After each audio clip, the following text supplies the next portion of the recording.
हम लोग यूटिलिटी में भी हम लोग ने इनडिफरेंस कर्व का जो कॉन्सेप्ट था वो स्टार्ट किया था। चलो स्टार्ट करते हैं। सबसे पहले कहना ऐसे दो टाइप का एनालिसिस होता है, एक होता है मार्जिनल यूटिलिटी एनालिसिस और एक होता है indifference curve analysis. Marginal utility analysis किसने दिया बेटा? Alfred. Indifference curve Hicks and Allen. Marginal utility के अंदर एक कॉन्सेप्ट है जिसका नाम है कार्डिनल मेजरमेंट, जिसके अंदर measurement happens in terms of utils which is an assumption, it is in numbers.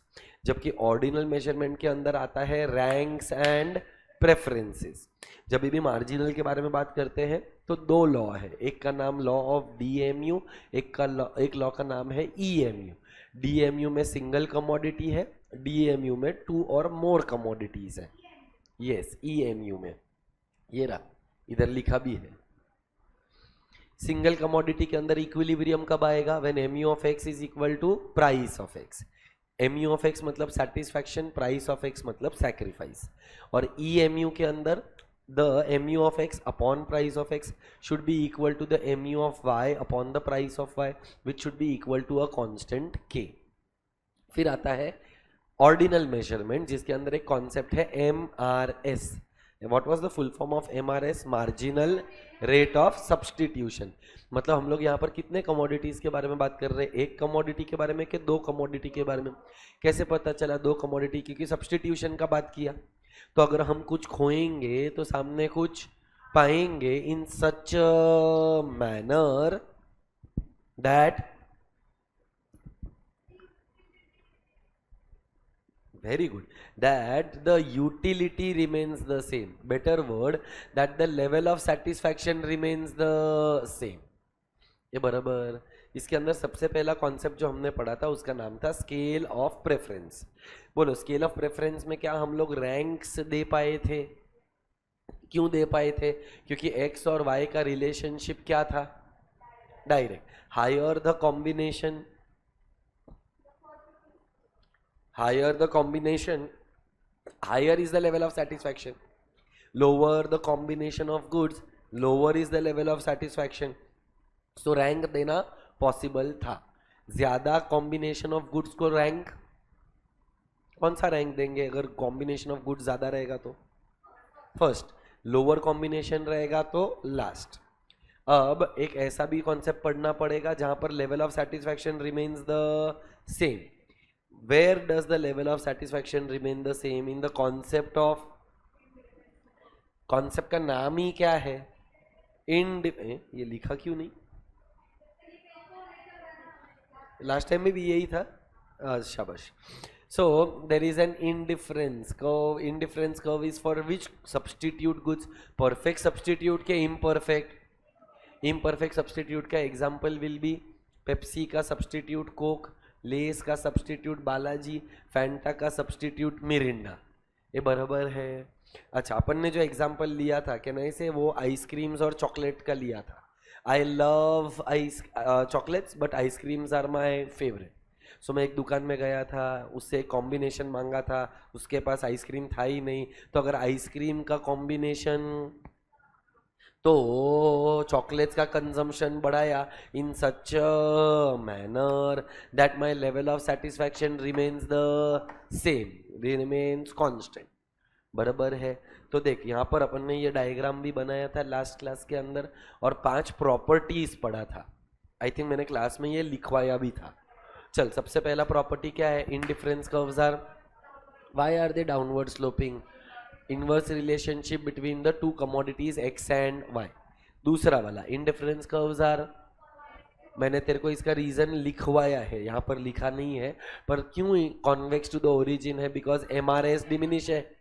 मेरे को नहीं समझा, why is MRS diminishing? Because the goods are imperfect. तो अगर परफेक्ट सब्सटीट्यूट होते अक्षिता तो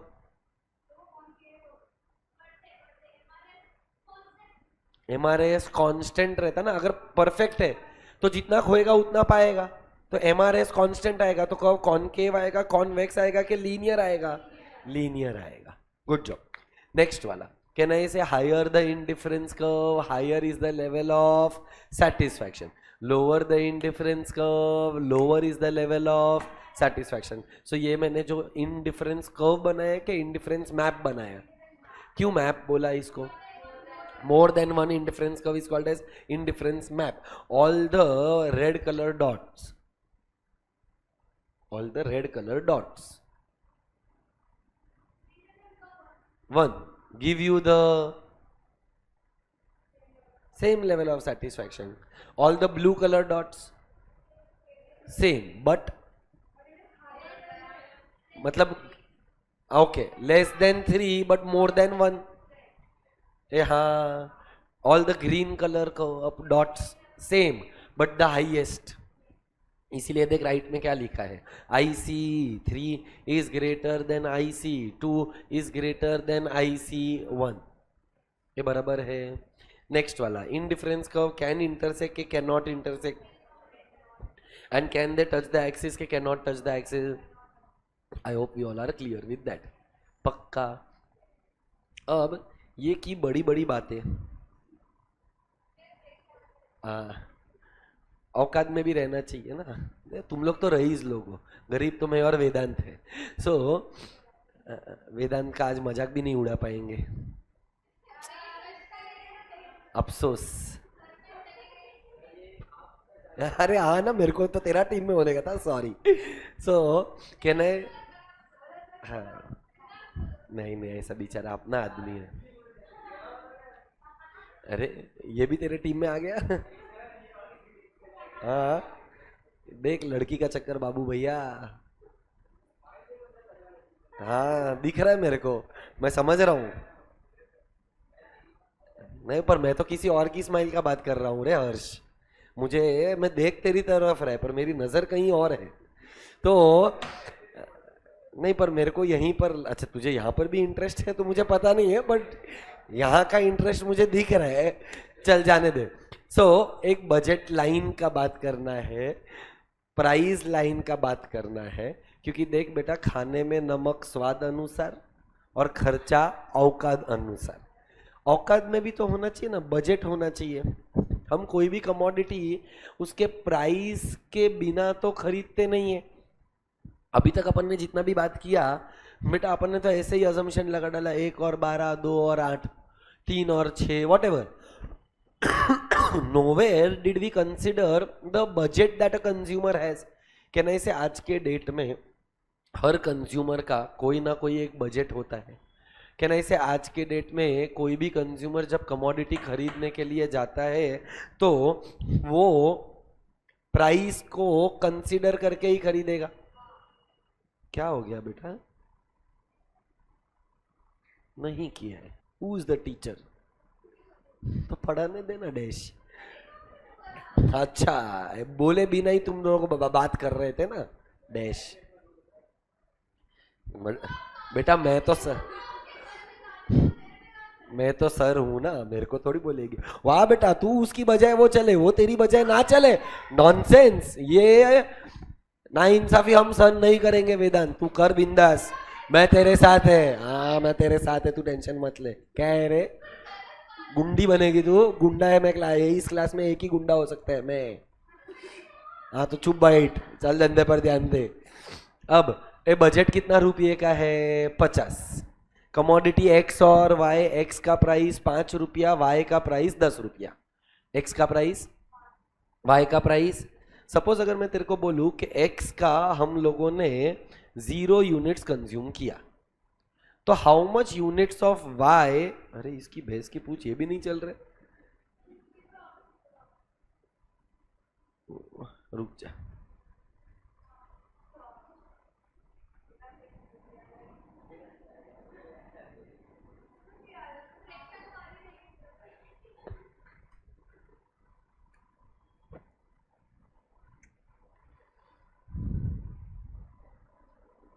चलेगा?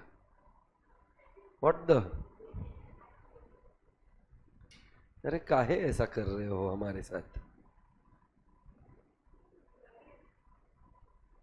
क्या मालूम, छोड़, नया पेज पे ही लिखता हूं. अभी क्या करूं, नहीं चल रहा है तो लिखना तो पड़ेगा ही ना. चल तो बेटा, कॉन्सेप्ट का नाम,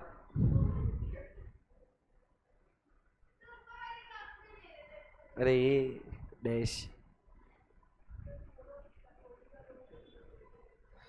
जाने दे, वो लोग देखेंगे ना तब तक लेक्चर खत्म हो जाएगा। अपने पास इतना भी तो टाइम नहीं है ना। नहीं, मैं नया फाइल ओपन करेगा किधर।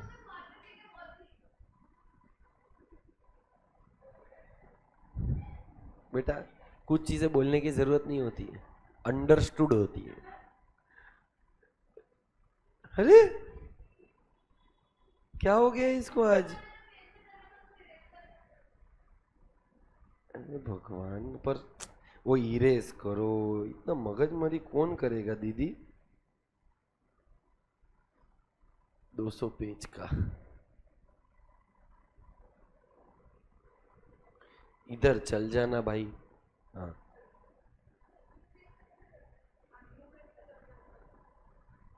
वो बात भी तेरा सही है, चल रहा है। चलो, सो बेटा the name of the concept is which line? Name of the concept is which line?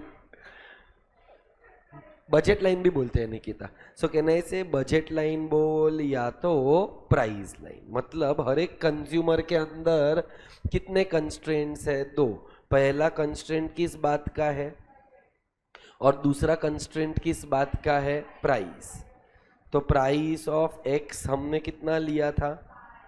Price of Y कितना लिया था? 10। और हमारी औकात कितने की थी? 50 रुपया, 50 रुपीज। हम लोगों ने टोटल कितना कॉम्बिनेशंस के बारे में बात किया था? 6। ए बी सी डी ई और F, these are the multiple combinations of commodity that I can consume. कितने कमोडिटीज के बारे में बात किया था? So commodity X, commodity Y, और हम लोग यहाँ पर कैलकुलेट करेंगे उसका एमआरएस। हमने क्या बोला कि लेट अस अज्यूम कि एक्स का कंजम्पशन 0 है। एक्स का consumption, how many units of Y can I purchase? 5। कैसे आया ये 5? बजट 50 है।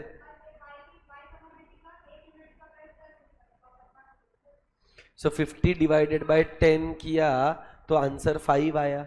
इसका मतलब क्या मैं तेरे को ऐसा बोल सकता है प्रेक्षा कि suppose if budget is B, तो बजट का फॉर्मूला क्या है? कहना इसे price of X into quantity of X plus price of Y into quantity of Y. मेरा बजट का फॉर्मूला क्या आएगा? एक्स का क्वांटिटी, एक्स का प्राइस मल्टीप्लाई करो, वाई का प्राइस, वाई का क्वांटिटी मल्टीप्लाई करो, तो टोटल बजट मिल जाएगा। अब अगर मैं तेरे को बोलूं कि I want to find out over here, suppose if I have consumed 2 units of X, how much am I spending? 10. How much is the balance? How much can I purchase with 4? 5 कैसे?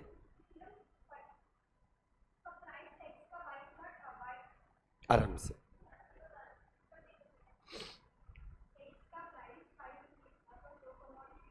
तो कितना रुपया खर्चा हो गया? 10। तो balance कितना बचा? 40। एक का प्राइस कितना है? 10 है। तो 40 डिवाइडेड बाय 10, आंसर 4 आएगा। मतलब कहना है इसे कमोडिटी वाई 4 कंज्यूम कर सकता है। ये बराबर। चल अगर मैं तेरे को बोलूँ ये 3 है, यहाँ पर 6 है, यहाँ पर 2 है, बताओ यहाँ पर मैंने कितना रुपया खर्चा किया? 30। कितना रुपया बचा है? 20। तो 20 रुपीज में मैं कितना यूनिट्स ऑफ एक्स खरीद सकता है? 4। ये बराबर। बोल यहाँ पर मैंने 6 यूनिट्स किसका खरीदा? 30 रुपीज खर्चा हो गया। तो यहाँ पर कितना आएगा? 2। यहाँ पर अगर मैं 1 लिख दूं तो इससे तेरे को क्या समझ में आ रहा है? What are you doing? Can I say you are spending the entire 50 rupees of your budget. और कंज्यूमर को क्या करना चाहिए? जितना बजट है उतना स्पेंड करना चाहिए। नहीं तो क्या करना चाहिए? सेव करना चाहिए। तो तेरे को नहीं लगता कि तेरे को लेवल ऑफ सेटिस्फैक्शन ज्यादा मिल सकता था पर नहीं मिलेगा? एक रैशनल कंज्यूमर क्या चाहता है? एंड अगर तूने सेव किया तो will you maximise your satisfaction? तो अगर सेव करने का था तो तुम लोग ने मेरे को ये नंबर्स क्यों दिया? तुम लोगों ने तो बचाओ और बताओ वही सा नंबर। तुमने तो 50 रुपया उड़ाया ना, इसका मतलब तेरे को भी क्या करने का है? Maximise the level of satisfaction. तो अब मेरे को एक बात बता, if I have to find out Q of X, तो फॉर्मूला क्या आएगा? Budget upon price of X. ये हाँ, ऐसे ही तो तुम लोग ने मुझे नंबर्स कैलकुलेट करके दिए ना। चल, अगर मेरे को क्यू ऑफ वाई ढूंढना है तो budget upon P of Y. उल्टा करना है, मुझे प्राइस ऑफ एक्स ढूंढना है, budget upon quantity of X. और अगर मुझे प्राइस ऑफ वाई ढूंढना रहेगा तो budget upon quantity of Y. ये बराबर है? श्योर हो? पक्का? तो अब अगर मेरे को ये वाला डायग्राम ड्रॉ करना है तो मेरे को एक बात बता, can budget line touch the axis?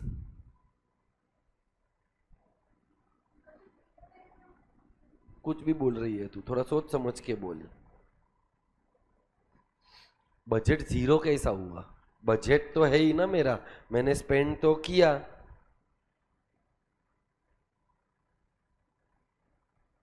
तो अभी इधर क्या नंबर मिला तेरे को? 0 and 5।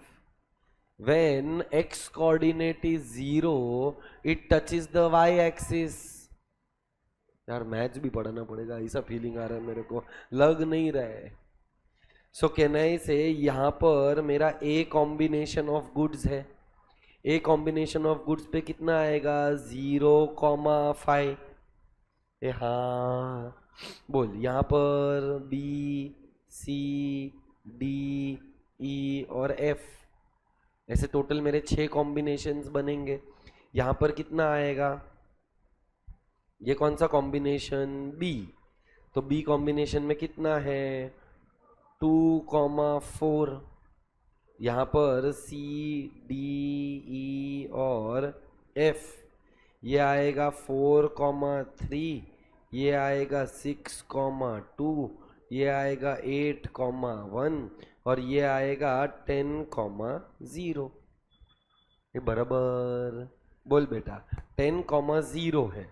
So when the point touches x axis, it's y coordinate is 0।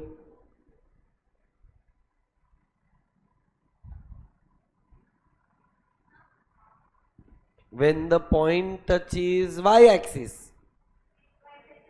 तो यहां पर x 0 है, यहां पर y 0 है।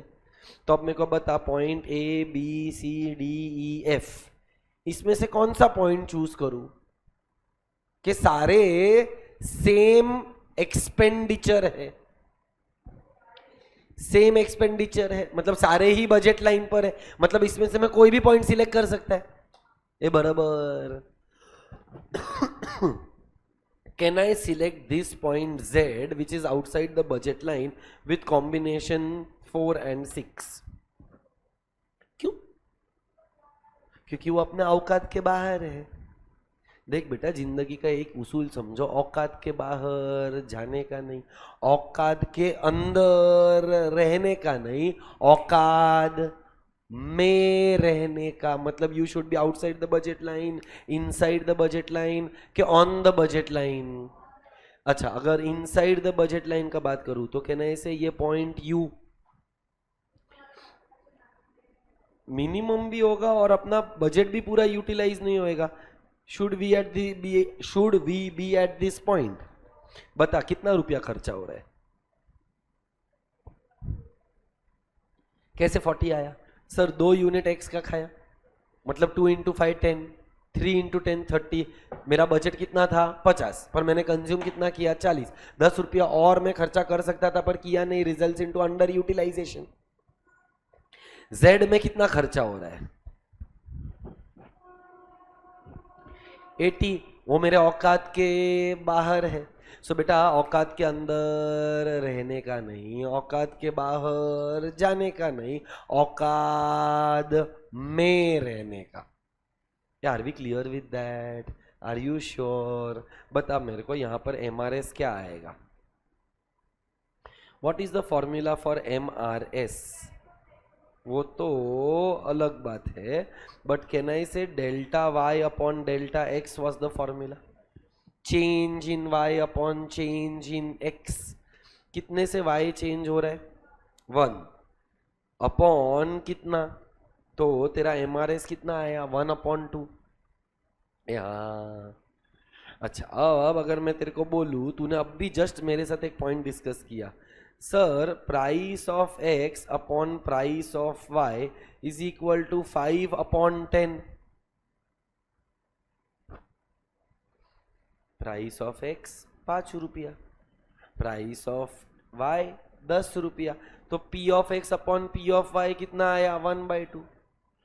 अभी अपन ने किया MRS का वैल्यू भी delta Y upon delta X, वो भी कितना आया? 1/2। देयरफॉर कैन आई से जो delta Y upon delta X का रेशियो है वही P of X upon P of Y का भी रेशियो है, इसीलिए MRS is equal to P of X upon P of Y. ये बराबर? श्योर हो? तो अब मेरे को बताओ, ये जो कॉन्सेप्ट था ये कौन से लाइन का है? इनडिफरेंस कर्व है कि बजट लाइन है? Can indifference curve touch the axis, but can a budget line touch the axis? Yes. तो अब मेरे को तुम लोगों से थोड़ा सा एक्सप्लेनेशन चाहिए। I want to see how much have you actually understood. तेरे को अगर समझ में आया रहेगा तो तू मेरा नेक्स्ट वाला सवाल का जवाब देगा। बोल बेटा, ये वाला जो मैं लाइन बना रहा है ये कौन सा लाइन है? Budget line. क्यों इसको बजट लाइन का नाम दिया? क्योंकि it can touch the axis. Budget line पर मैंने बनाया है कोई तो कर्व,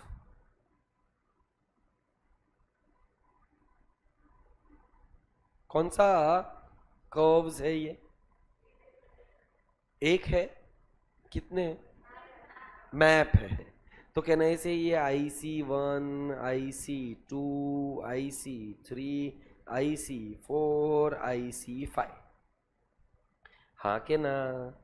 बोलो, IC4 और IC5 क्या मेरे औकात में है? नहीं है। क्यों? बिकॉज वो बजट लाइन के राइट में है, आउटसाइड द बजट लाइन है। तो बेटा ये तो अपने औकात के बाहर। क्या IC1, 2, 3 ये अपने औकात में है? इसको नाम दे दिया PQRST।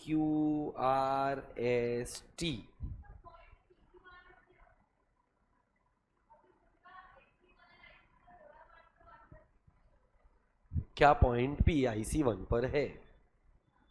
तो क्या IC1 का कोई तो पॉइंट औकात में है? IC1 पर 2 पॉइंट्स मेरे औकात में है, P एंड T।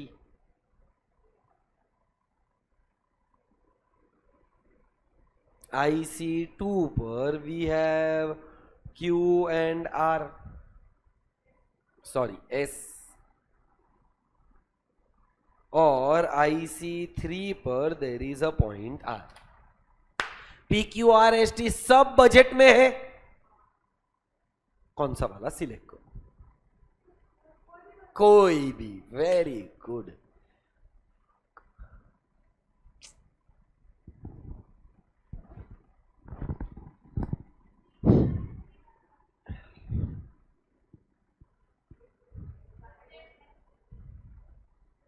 मतलब कंज्यूमर को सिर्फ बजट लाइन में रहना चाहिए।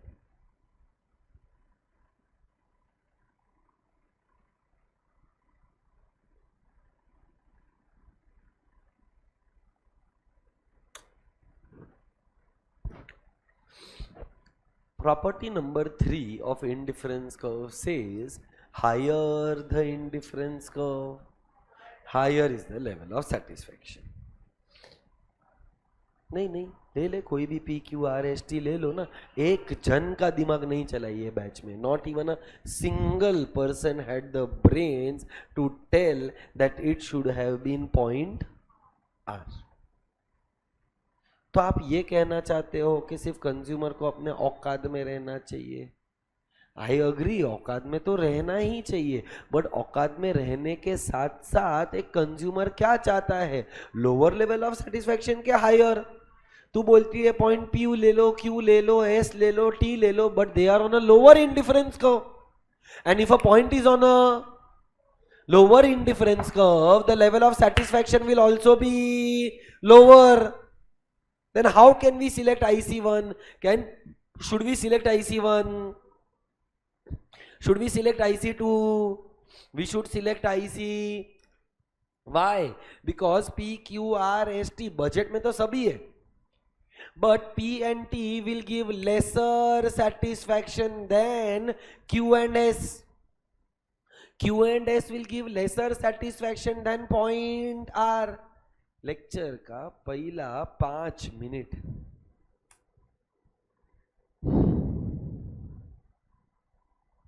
रेड कलर का डॉट, ब्लू कलर का डॉट, ग्रीन कलर का dot, which dot gives you more level of satisfaction. तो यही लॉजिक का अप्लाई करने के लिए एक जन को भी नहीं आया।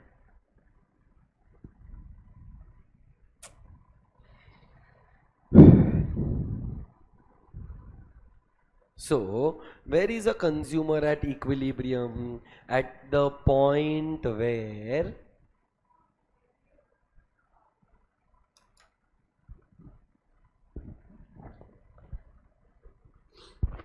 MU मस्त,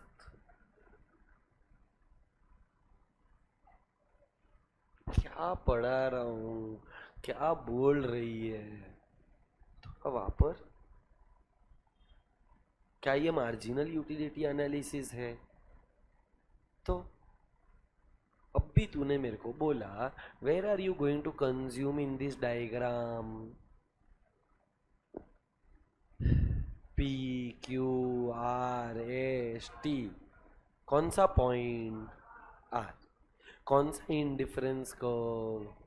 So you are at the equilibrium at the point where indifference curve is a tangent to the budget line. PQST पर टेंजेंट है कि इंटरसेक्शन है, बट पॉइंट आर पर टच करके गया, इंटरसेक्ट करके नहीं गया। इसको मैथ्स में टेंजेंसी बोलते हैं। So a consumer is at equilibrium at the point where budget line is a tangent to the indifference curve. बराबर है? श्योर हो? नोट्स बनाओ थोड़ा। हेडिंग बजट लाइन,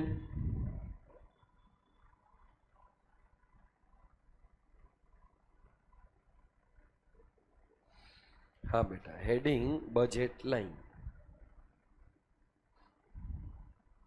लास्ट तुम लोगों ने प्रॉपर्टीज ऑफ इंडिफरेंस कर्व लिखा है, उसमें भी लास्ट प्रॉपर्टी जो लिखा है it can not touch the axis वाला लिखा है। लिखो बजट लाइन या तो price line. First point, wait कर रहा हूं, what the consumer can actually purchase. Point number 1, what the consumer can actually purchase depends on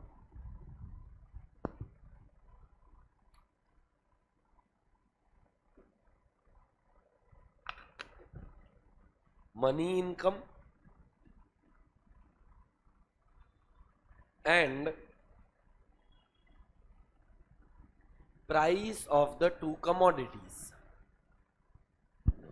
what the consumer can actually purchase depends upon the money income and the price of the commodities.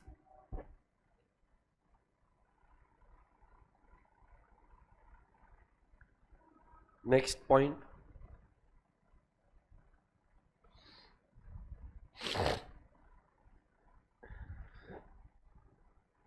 Points A, B, C, D, E, F. Second point. Points A, B, C, D, E, F. किधर है? Where are they? On the budget line. So लिख, points A, B, C, D, E, F are on the budget line. Underline the word on.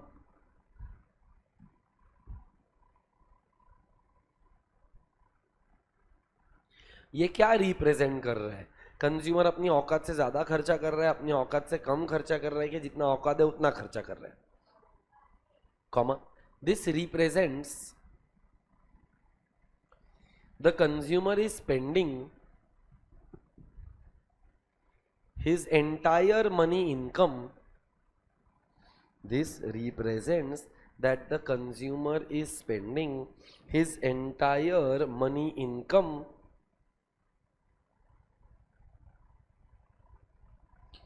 on purchase of two commodities, on purchase of two commodities, resulting into optimum utilization of resources. Resulting into optimum utilization of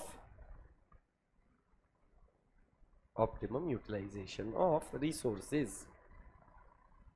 मतलब हमने हमारा budget को waste नहीं किया, ना under utilise किया और over utilise का तो सवाल ही पैदा नहीं होता है. तो हमने बेसिकली जितना औकात था हमने औकात के अनुसार खर्चा किया है. So points on the budget line A B C D E F represent optimum utilisation of resources. ये क्लियर है? Point number 3. Where is point U? Under the budget line या तो inside the budget line? You are right. So लिखो point U is inside और below the budget line. बराबर है ये word? Point U is inside और below the budget line. Comma, ये क्या रिप्रेजेंट करता है अगर आप बिलो द बजट लाइन हो तो? I don't agree with you. It is not lower level of satisfaction. क्या बजट लाइन सेटिस्फैक्शन? क्या बोल रहे हैं लोग? क्या बजट, एक सेकेंड, क्या बजट लाइन में सेटिस्फैक्शन का बात हुआ है कि बजट लाइन में स्पेंड करने का बात चल रहा है? सेटिस्फैक्शन के लिए कौन सा कर्व है? और तो तू किधर दो चीज को मिक्स कर रही है. इट रिप्रेजेंट्स दैट तूने तेरे बजट को पूरी तरीके से यूटिलाइज नहीं किया है, जिससे आई अग्री कि लेवल ऑफ सेटिस्फैक्शन कम मिलेगा, but budget line level of satisfaction नहीं बताता है. सो लिखो point U is inside the budget line, comma, this represents that combination of goods which represents that combination of goods which result into underutilization of money income,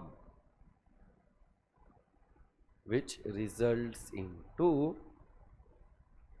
underutilization of money income.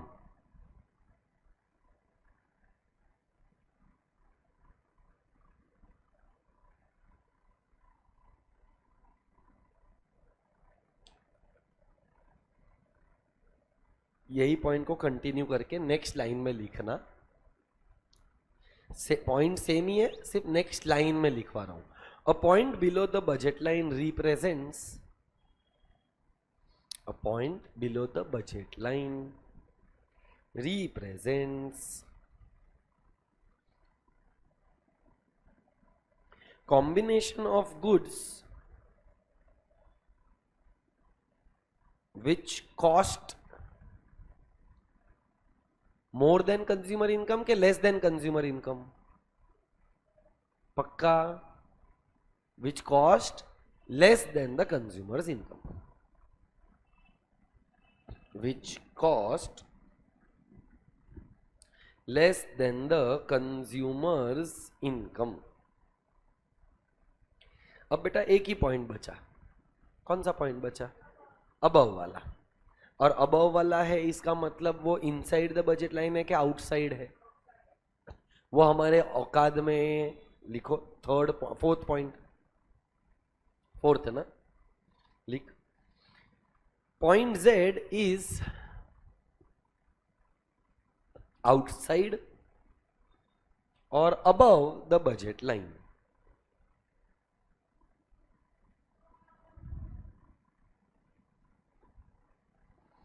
which represents that combination of goods which represents that combination of goods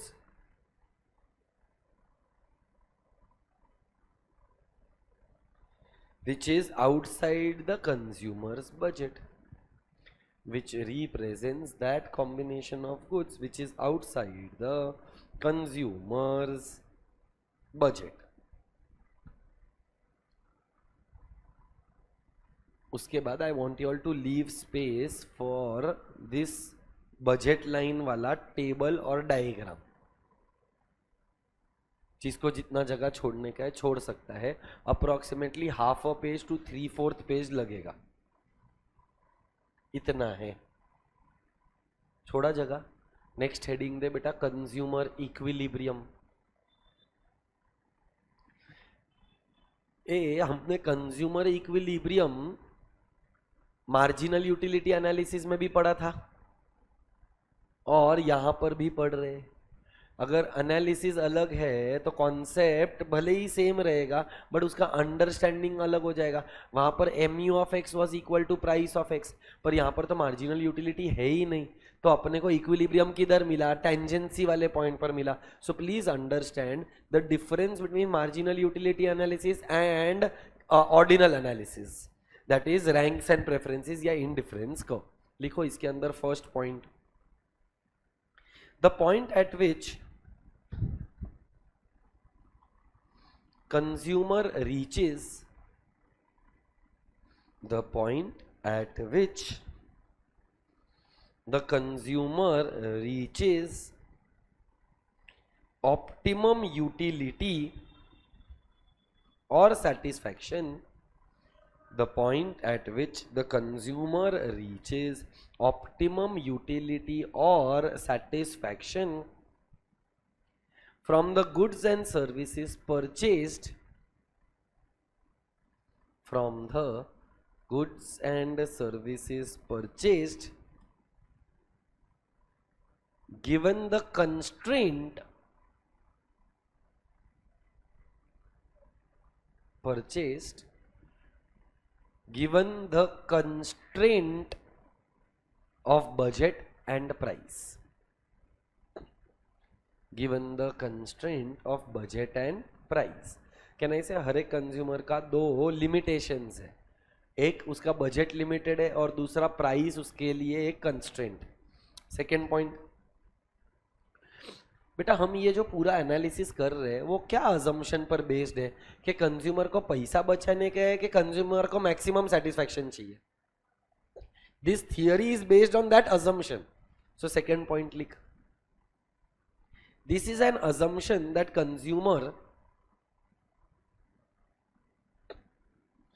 this is an assumption that the consumer attempts to get maximum utility from their purchase. This is based This is an assumption that consumer attempts to get maximum utility from their purchases. Third point, equilibrium is reached when the equilibrium is reached when the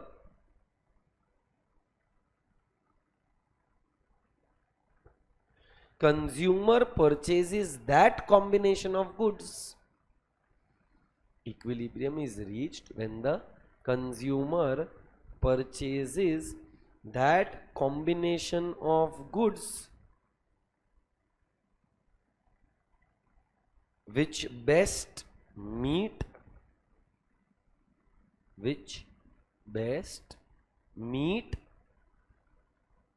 his satisfaction requirements, which best meet his satisfaction requirements,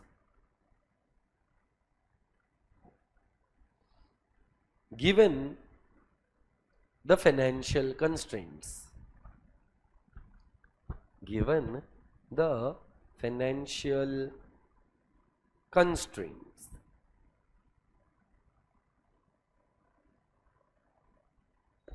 हमने ये वाले diagram में कौन से point को select किया, क्यों are point को सिलेक्ट किया? टेंजेंट है इसके लिए सिलेक्ट किया क्योंकि इसमें दो, अच्छा एक कंडीशन है कि दो कंडीशन है, दो। पहला कंडीशन इंसान को मैक्सिमम सेटिस्फैक्शन चाहिए तो फिर IC5 लेते, तो दूसरा कंडीशन इंसान को मैक्सिमम सेटिस्फैक्शन के साथ अपने बजट में भी रहना चाहिए। सो नेक्स्ट पॉइंट लिखो, the consumer will choose point R on IC3। The consumer will choose point R on IC3 because the other points P and T, other points P and T are on IC1, comma Q and S are on IC2,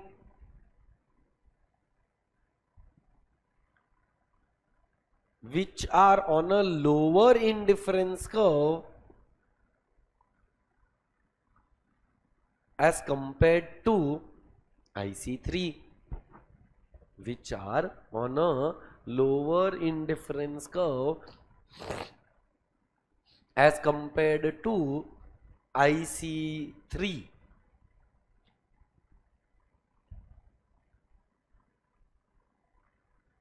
पढ़ वापस क्या लिखाया, consumer will choose point R which is on IC3 because the other points P and T are on IC1, Q and S are on IC2, which are on a lower indifference curve. और बेटा indifference curve का property क्या बोलता है, higher the indifference curve lower the indifference curve. इसका मतलब point P Q S T will give lower level of satisfaction as compare to R। ये बराबर कॉमा करके लिख। And as per the property of indifference curve, and as per the property of indifference curve, higher the indifference curve, higher is the level of satisfaction. And as per property of indifference curve, higher the indifference curve, higher is the level of satisfaction. Next point, I hope ये notes से clarity थोड़ा बढ़ रहा है। और revision भी हो रहा है. Next point, points P Q S T.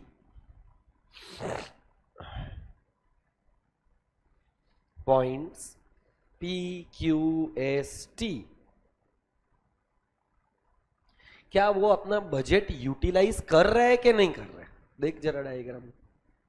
Points P Q S T budget पे तो है, so will utilize the budget. Points P, Q, S, T will utilize the budget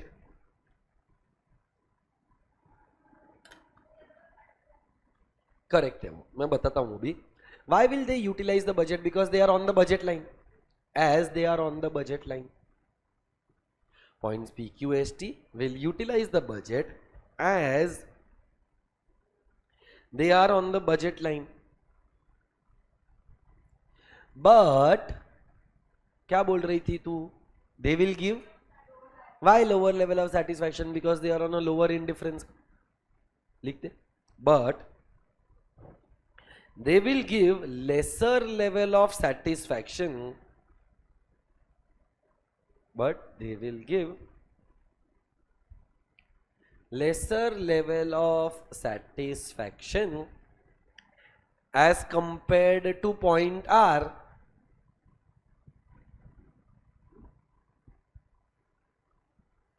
which is on a higher indifference curve, as compared to point R, which is on a higher indifference curve. Consumer के equilibrium के लिए एक condition है कि दो condition है? दो. Next point, conditions for consumer equilibrium. Next point, conditions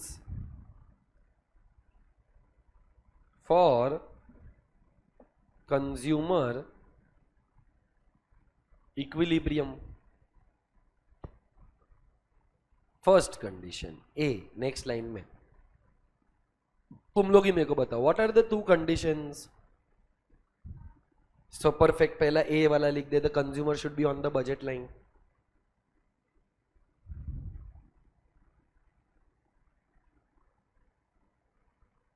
A, consumer should be on the budget line.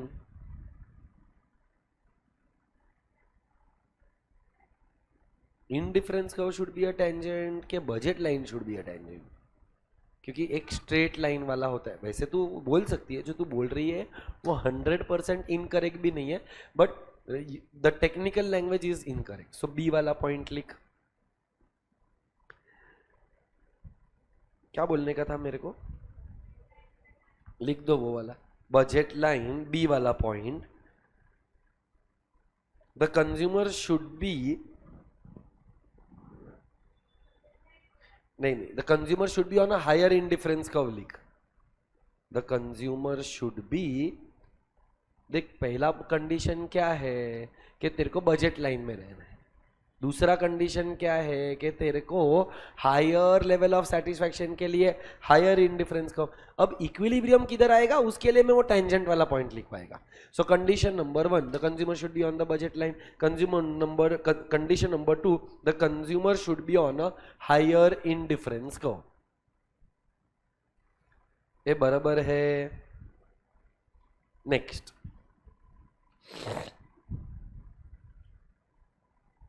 Next point है बेटा, कंडीशंस हो गया. लिखो, the consumer is at equilibrium at the point where, the consumer is at equilibrium at the point where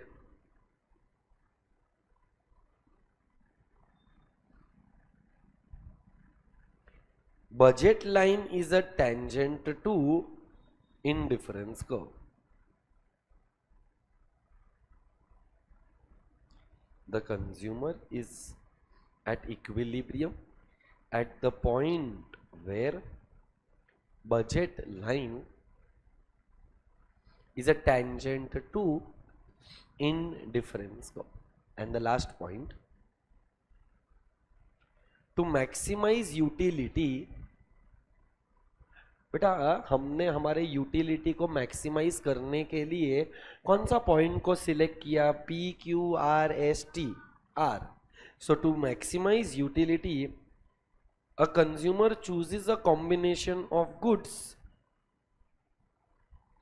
To maximize utility, consumer chooses a combination of two goods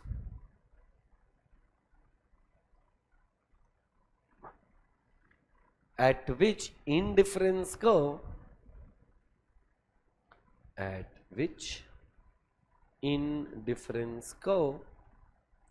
is a tangent to the budget line.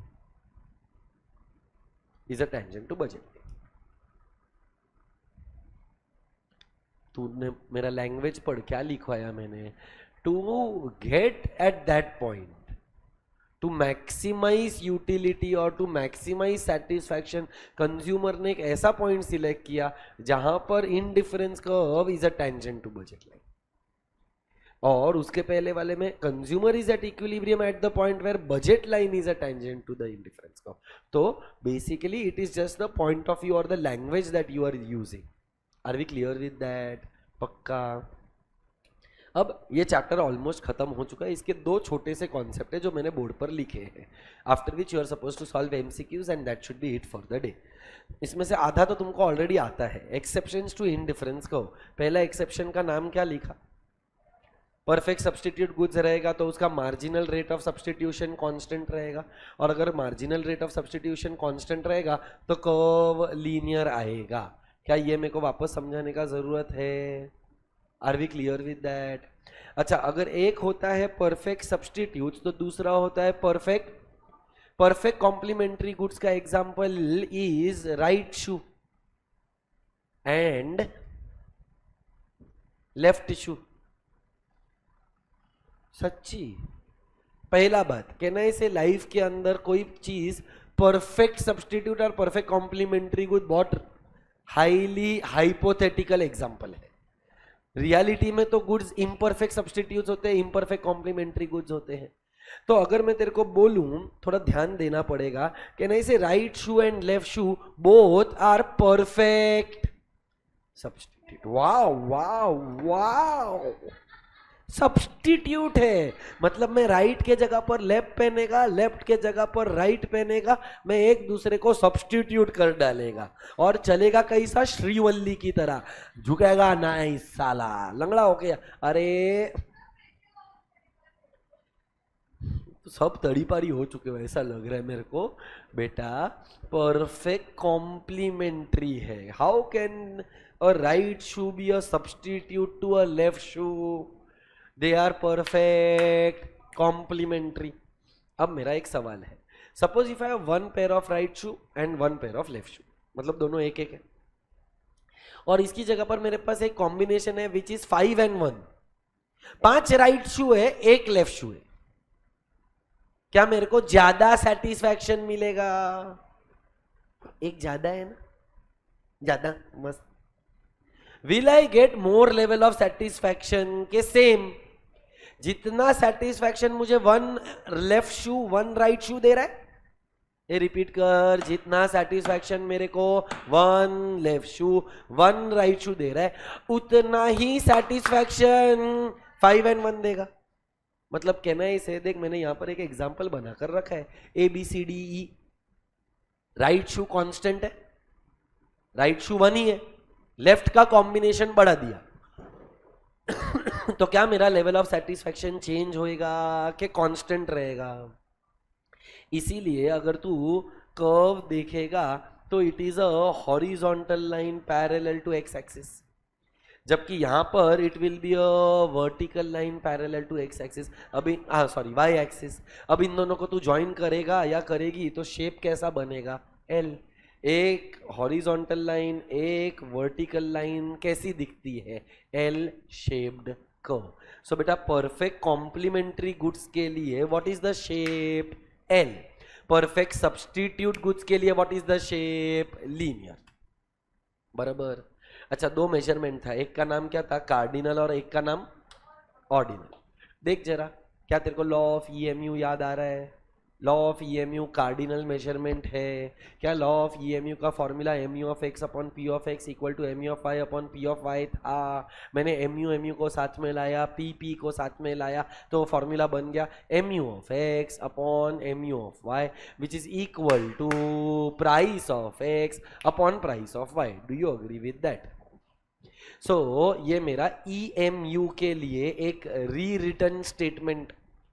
Next वाला MRS का formula P of X upon P of Y था। अब क्या पता चला? Equation 1 और 2 को compare किया तो P of X upon P of Y will get cancelled, therefore MRS of X and Y is equal to MU of X upon MU of Y.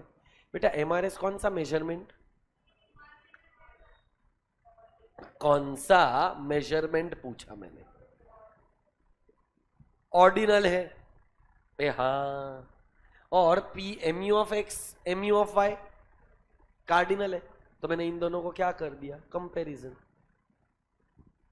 Are we clear? Are you sure? So start solving the MCQs। इस notes का photograph लेकर next lecture में complete करके लाना है। So CA foundation के book के अंदर आई थिंक हार्डली कुछ MCQs अपने बचे हैं, वो MCQs हम लोगों को सॉल्व करना है। मैंने लास्ट टाइम भी बोला था कि आज का लेक्चर CA फाउंडेशन का होने वाला है।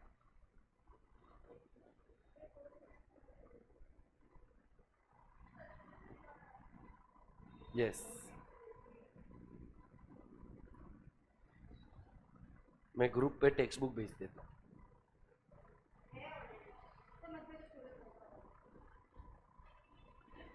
तेरे जो अननेसेसरी वाले फोटोज है देखना, ऐसा एक पैर हवा में। हाँ, ये लोग भेज देंगे ना, ये लोग मना नहीं करेंगे बेटा, इतने भी बुरे नहीं है, सिर्फ दिमाग से थोड़े पैदल है, बाकी अच्छे लोग हैं। इसीलिए मैं सर हूं और तुम स्टूडेंट हो। चलो, सो MC page number I let you no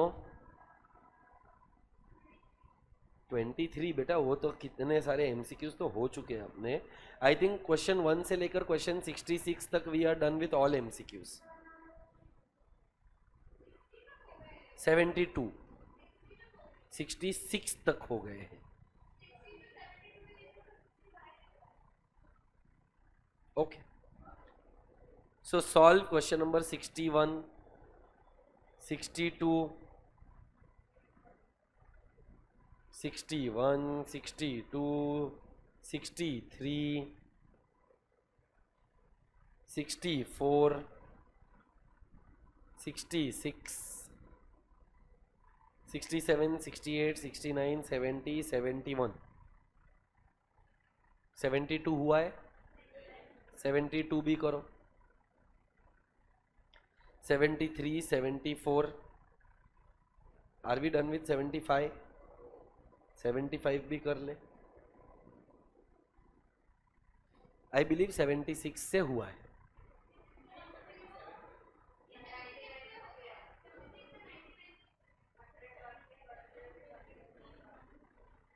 बेटा in my opinion we should be done.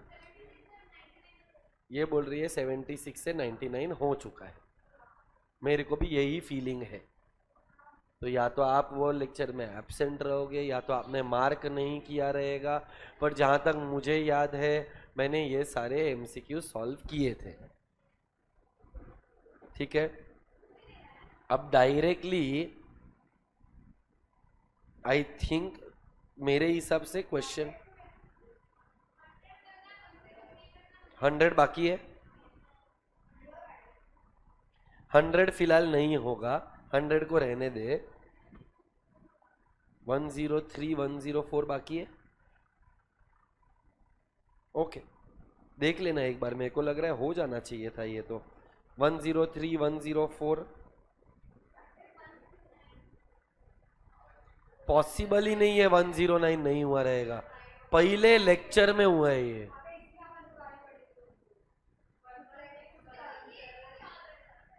क्योंकि गाली पड़ी थी ना। मेरे ख्याल से डायरेक्टली 116, 117, 118, 119 और 120, ये 20 एमसीक्यूज करने हैं।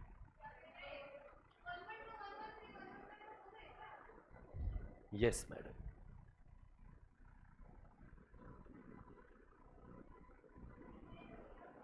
तूने फॉर्मेट बनाया है एमसीक्यूज का और उसमें तेरे पास आंसर्स नहीं है। I really cannot help because I think 109, 110, 111, 112, 113, 114, 115 तक सब हो चुका है। बचा 116 से लेकर 120, वो आपको सॉल्व करना है। तू लेट आया है, इसमें मैं क्या करूं। तो ये जो मैंने एमसीक्यूज दिए हैं वो इसी कॉन्सेप्ट के रिलेटेड है, यूटिलिटी के रिलेटेड। तो तेरे को ये वाले एमसीक्यूज करने को आएंगे। जो 20 एमसीक्यूज मैंने दिए हैं वो सॉल्व कर। तेरे पास रिकॉर्डेड लेक्चर्स का एक्सेस ऑलरेडी भेज दिया है हम लोगों ने। देख ना, जा अंदर जा, थोड़ा मेहनत कर। हाँ, जो चैप्टर्स खत्म हुए हैं वही चैप्टर्स है। नहीं, और कुछ हेल्प चाहिए तो अक्षिता तो है ही।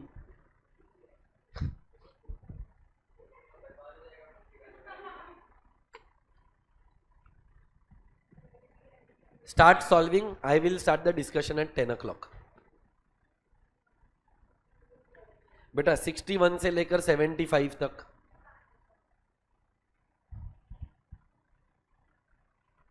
और 116 से लेकर 120। ओके, 103 और 4 करवाया है कि नहीं करवाया? तो 103, 104 भी कर लो। मेरे को ऐसा था कि मैंने करवाया है, पर अगर तुम लोग बोल रहे हो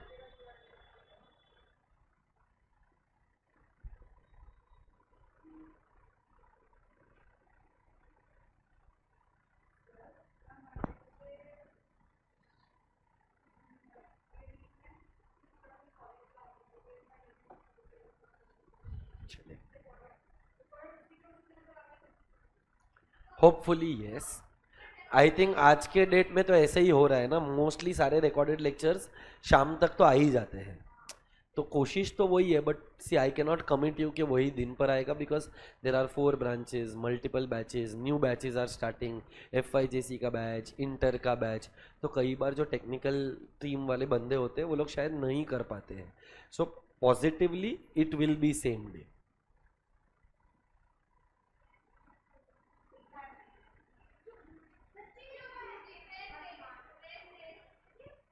किधर है फिर टेस्ट? तो ले, हाँ तो एक काम कर, घर जा लेकर आ। हाँ जा। नहीं, मैं मेरे पास टाइम नहीं है ना फिर लेक्चर के बाद वेट करने का। हाँ तो लिखा है ना, तो एक काम कर, घर पे किसी को बोल फोटो भेज दे।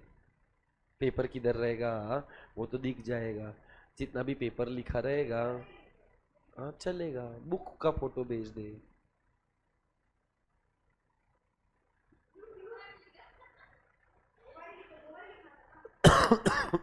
और भी लोग थे जो लोगों को लिखने का था। प्रियल और ये लोग तो निकल गए। तुम लोगों का लिखा तूने, फोटो मंगवाओ। और तू रहती किधर है? तो फिर आज जाकर वापस तू घाटकोपर पर बुक सबमिट करके जाना। मेरा लेक्चर 1 बजे का है, उसके पहले मेरे को बुक यहाँ पर चाहिए। नहीं, मेरे को फोटो चाहिए। हाँ तो लेकर जा।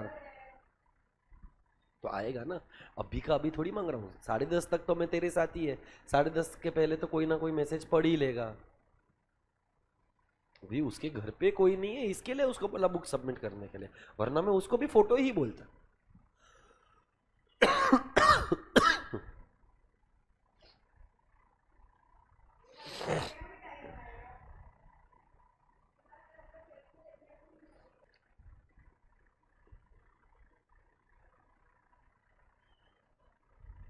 और बाई चांस अगर फोटो नहीं मिला तो मेरे को तेरा बुक 11:30 को इधर सबमिटेड चाहिए, 11:30, in case photos are not possible.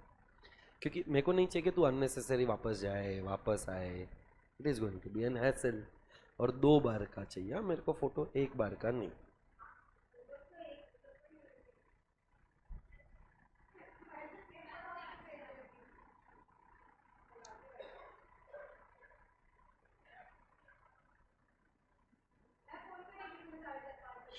चलो एमसीक्यू सॉल्व करो।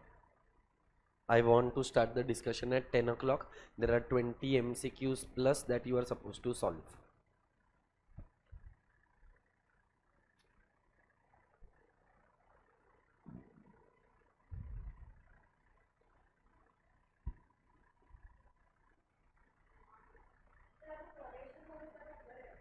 तो 11:30 तक मेरे को बुक यहाँ पर सबमिटेड चाहिए और कल तू लेकर जाना वो बुक। पर 11:30, हाँ परसों। मैंने जानबूझ के कल टेस्ट नहीं रखा because I know you all are little reluctant to come on a Sunday, hence I kept the test in today's class. मेरा ही लेक्चर था, मेरे को पता था मेरे को कितना टाइम लगने वाला है to complete this topic, so I avoided to keep a test on Sunday, but I am also announcing that next week there will be a test on NPO. Start preparing for NPO so that अभी ये नहीं बोलना कि Monday को announcement हुआ, Sunday को हम कैसा टेस्ट देंगे, do no shitty stuff. I will let you know the time also. अगर मेरा लेक्चर सैटरडे को रहेगा तो मेरे ही लेक्चर में रखवा दूँ सो दैट वापस तुम लोगों को संडे फ्री मिल जाएगा। कोशिश करूंगा संडे को फ्री रखने का, फिर लोगों को ट्रैवल करना पड़ता है। I have no idea about that, I will have to plan. मतलब जनरली अकाउंट्स का एक चैप्टर का टेस्ट का कितना वेटेज होता है, 30 मार्क्स 40 मार्क्स, 30-40। वो जो भी रहेगा ना बेटा वो ग्रुप पर मैं इन्फॉर्म कर देगा। जैसा आज मैंने वो तुम लोग को लास्ट टाइम का देख, जब भी टाइम टेबल क्या होता है मैं देखो बताता हूँ। टाइम टेबल में अगर टेस्ट नहीं आया है ना तो मैं तुम्हारे लिए टेस्ट अरेंज करवा रहा हूँ, क्योंकि फिर मेरे को किसी टीचर से बात करना पड़ता है कि आपका ये टॉपिक हुआ है कि नहीं हुआ है, या तो मेरे को मेरा तो पता ही होता है। तो अभी लास्ट टाइम मेरे को किसी का कुछ पता ही नहीं चला तो मैंने इको का रख दिया टेस्ट। आई थिंक इको का अब तो अभी 3 चैप्टर का टेस्ट हो गया, एक 3A का हो गया, 3B का हो गया, यूटिलिटी का हो गया, अभी सप्लाई का बचा है। जब मेरे पास कोई और सब्जेक्ट नहीं रहेगा तभी मैं सप्लाई का टेस्ट भी ले लेगा।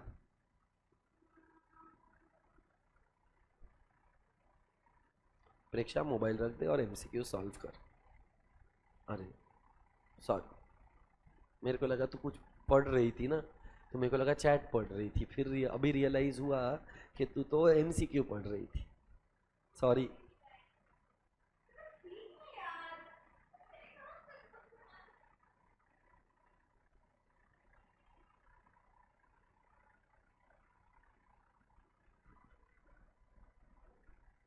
तू सोच, मैंने इसका आंसर दिया है और मैंने पूरा एक्सप्लेन भी किया है।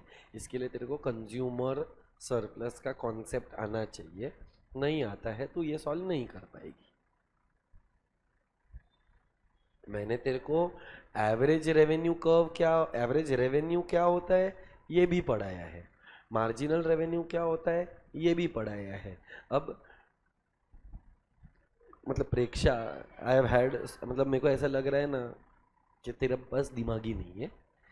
क्या कंज्यूमर सरप्लस में एवरेज रेवेन्यू मार्जिनल रेवेन्यू का कोई भी तरीके से कोई भी डिस्कशन हुआ है? तो क्या प्रॉब्लम है तेरे को इससे? Which means it is not the answer.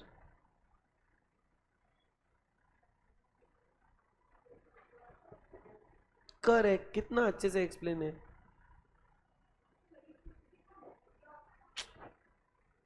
पर जब कंज्यूमर सरप्लस इस कॉन्सेप्ट से रिलेटेड ही नहीं है तो हम उस पॉइंट के ऊपर क्यों फोकस कर रहे हैं? और सप्लाई नाम का एक चैप्टर पढ़ाया है, उस सप्लाई नाम के चैप्टर में 3 टाइप के रेवेन्यू पढ़ाए हैं। उसमें एक का नाम टोटल रेवेन्यू है, एक का नाम मार्जिनल है और एक का नाम एवरेज रेवेन्यू है। तो ऐसा तो नहीं है कि मैंने आपको मार्जिनल और एवरेज रेवेन्यू नहीं पढ़ाया है, आपको तो पता है।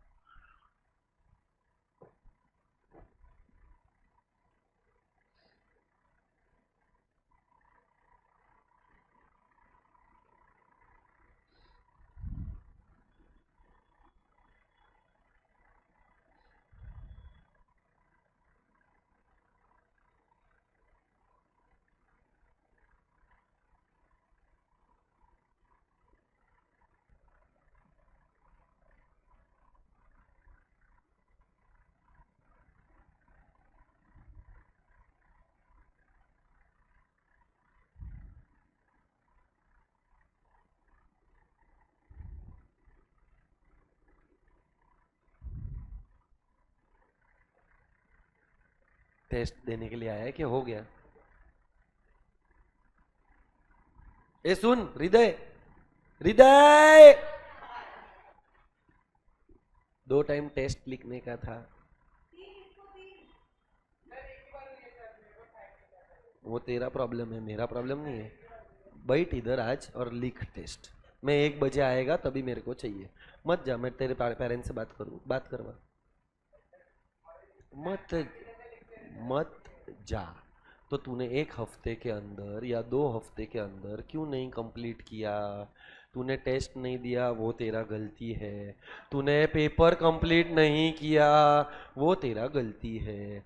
तो अब उसका पेनल्टी तो भरना पड़ेगा। मत जा कॉलेज, नहीं चलेगा। ठीक है, मंडे को 5 बार। Choice is yours. या तो आज बैठ, 1 बजे तक पेपर कंप्लीट कर 3 बार, या तो मंडे को 5 बार लिख कर दे। चलेगा मेरे को, चॉइस इज योर्स। टाइम नहीं था, कल का दिन फ्री था, कल लेक्चर कंडक्ट नहीं हुआ। वो तो 8:30 तक था वो। मेरा प्रॉब्लम नहीं है, it is your problem. You need to take care of it. तेरे पास दिन का टाइम होता है, शाम का टाइम होता है। मैंने तो 2 हफ्ते पहले बोला था टेस्ट, ये पेपर लिखने के लिए। तो अभी तक वो क्यों नहीं हुआ है? एक ही बार क्यों हुआ है? मैंने को तूने इन्फॉर्म किया। तो अभी तेरे पास ऑप्शन है कि या तो अभी ये हर बार बढ़ता जाएगा और अगली बार सीधा घर पे कैंसिल कर देगा तेरा एडमिशन। तू आई मत लेक्चर अटेंड करने को, because if you can not respect what I have told you, then I don't want you in the classroom.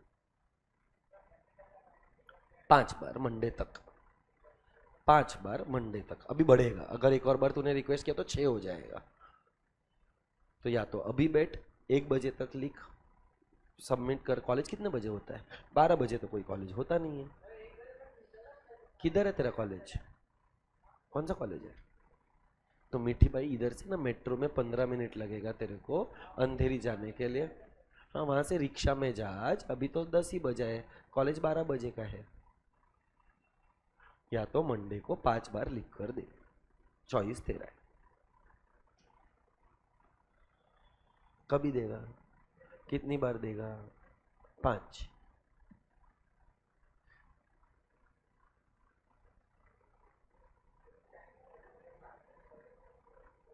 मेरे को मंडे को नहीं मिला तो क्या करूँ? मंडे को सबमिट कर।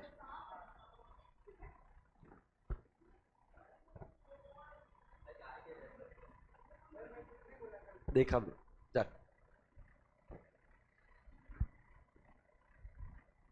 Done with all the MCQs. Consumer surplus वाले एमसीक्यूज आए तेरे को, पीछे वाले?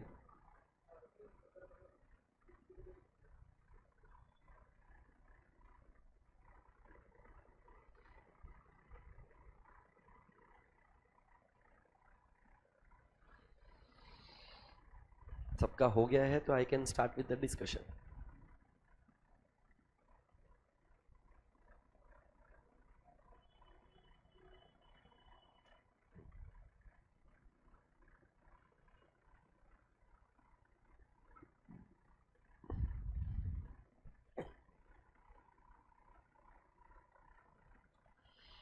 निशा और निशिका और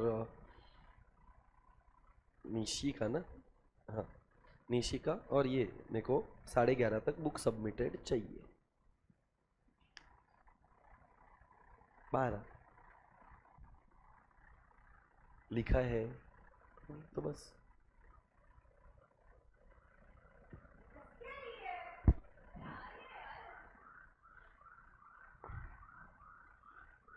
भगवान ने दोस्त ऐसे दिए, दुश्मनों की जरूरत नहीं है।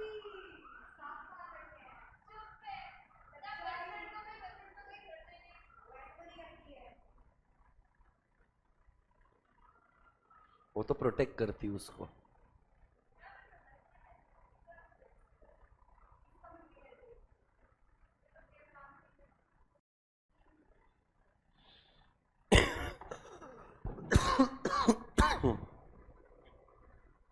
कोई बात नहीं, मैं सब एक्सप्लेन कर देगा, पर वो 3 आने चाहिए थे, 118, 119, 120, बिकॉज तुम लोग घर पे रिवाइज ही नहीं करते हो। तुम लोग को लग रहा है कि तुम लोग 12वीं का पढ़ाई कर रहे हो, पर मैं बोल बोल कर थक गया हूँ कि आप लोगों को अपने सीए फाउंडेशन के लिए प्रिपेयर करना है। You will regret it, not today, but maybe in a matter of 6 to 8 months. You don't recollect what was taught in the last lecture. How do you think you are going to recollect something which was taught to you in the last year? Because your exams of CA Foundation will be in May 2026. I have taught you the concept of consumer surplus or indifference curve in the month of May 2025. You don't recollect what was done 3 weeks ago. You are expecting that you will be able to recollect what was done after a year. The only way to recollect is to come revised to a class. If you have completed the paper yesterday night, you are wrong, because paper should have completed much before that, because the lecture was there yesterday as per your timetable. तो तेरे time table में तो तेरे को देखना चाहिए था कि मेरा लेक्चर तो फ्राइडे को है, तो तेरा तो उसके पहले कंप्लीट हो जाना चाहिए था।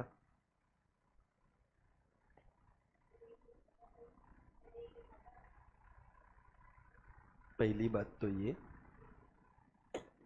कि टेस्ट देना चाहिए था, चलो जेन्युइन रीजन था, तो तूने मेरे को प्रॉमिस किया था, वो प्रॉमिस तूने ब्रेक किया, तो उसका पेनल्टी तो तेरे को भरना पड़ेगा ना। मैंने तो नहीं बोला था तेरे को लिखने के लिए, तूने ही सामने से मेरे को बोला था कि सर मैं पेपर लिख के सबमिट कर देगी।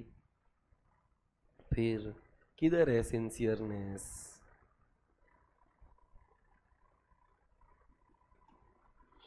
एनीवे, चलो everybody we will start the discussion. Question number 61 I think easy था। Total utility is maximum when marginal utility is 0. Answer A है। नेक्स्ट 62 सी है।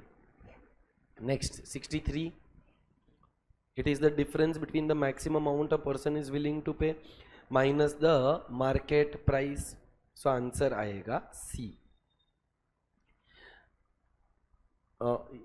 हर एक एमसीक्यू का फॉर्मेट होता है, सो दीदी please help him with the format how we are supposed to make.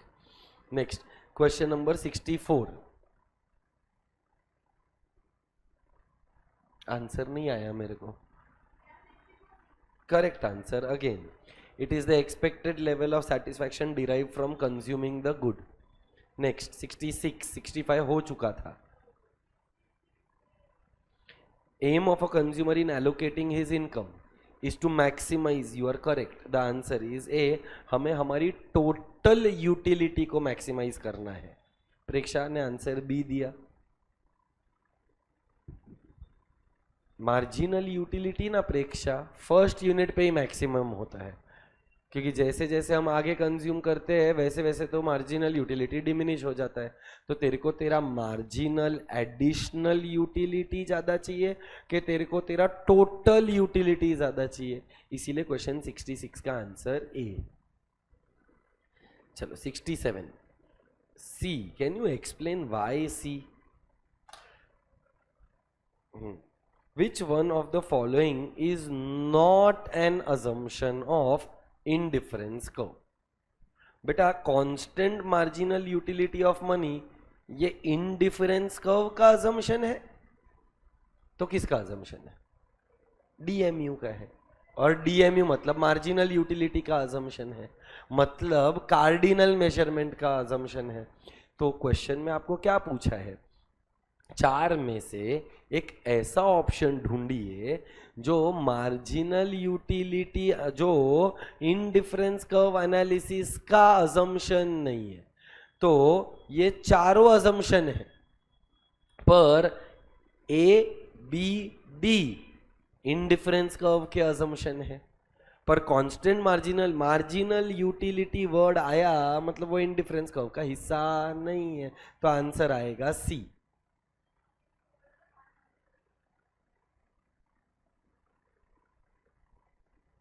Are we clear?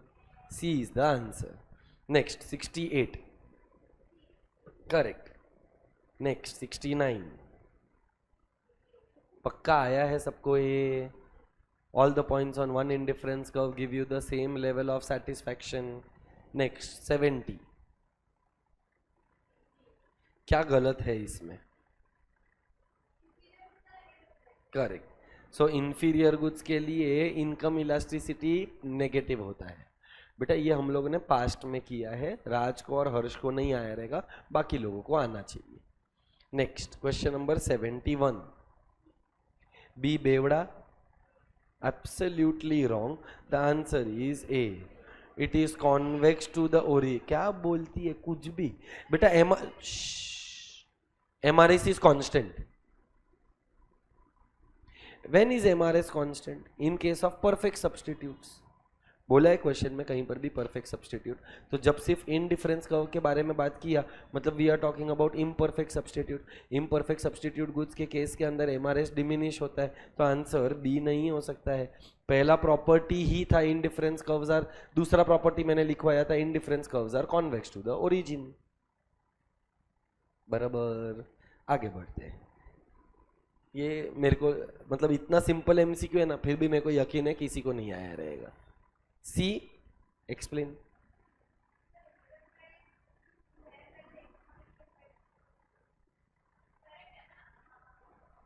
पीछे से आंसर ढापा है, क्या किया है मेरे को नहीं पता है, पर मुझे यकीन नहीं आ रहा है कि ये MCQ का आंसर कैसे आया, क्योंकि ना मैंने मेरे पूरे एक्सप्लेनेशन में रिलेटिव बोला है, ना मैंने रेशियो वर्ड यूज किया है, पर मैंने तुम लोग को एक कॉन्सेप्ट पढ़ाया था P of X upon P of Y. Comparison बोलते हैं. ये कंपैरिजन को ही रिलेटिव प्राइस बोलते हैं. Therefore your answer for question 72 is C. या तो तुक्का बहुत जोरदार लगाया है, पता नहीं, मतलब I'll be happy if you got the answer with that logic. If तूने कंपैरिजन वाला लॉजिक से, रेशियो वाला लॉजिक, रेशियो से P of X upon P of Y या P वॉटेवर, एक प्राइस का एक कमोडिटी के प्राइस को दूसरे के साथ किया है, it's a job well done, good job. Answer C. Next question number 73. B बेवड़ा, एब्सोल्युटली करेक्ट. अच्छा 74 का कुछ मत बोल, मेरे को बोलने दे. कितने लोगों ने आंसर सी दिया है? दिया ही नहीं. Okay okay. कितने लोगों ने आंसर ए दिया है? ओके. तो please can you read question once again. और कितने लोगों ने आंसर बी दिया है? B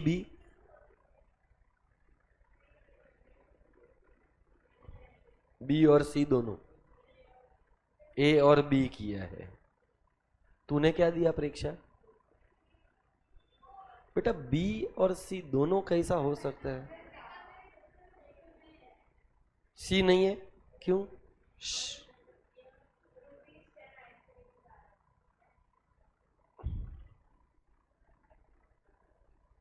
which is wrong, which is wrong. मतलब तूने क्या किया? 900 रुपए का बजट है, 413, 413, 45 इंटू 10, 413, 90 इंटू 5. इसीलिए मैंने बोला कि शायद मेरे को है ना तुम लोगों को मैथ्स भी पढ़ाना पड़ेगा, क्योंकि आपको ये समझ. कैसे किया फिर? आंसर तेरे को कैसे आया 10?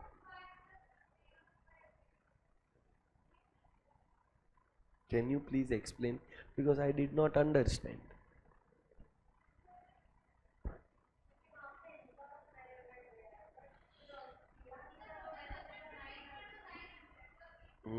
तो तूने क्या किया? Budget is equal to 900. मस्त. एक सेकेंड नहीं, बराबर है, बरोबर है. Budget is equal to P of X into Q of X रुकना plus P of Y into Q of Y. फिर तूने बोला ये 900 है, ये 45 है, ये 90 है.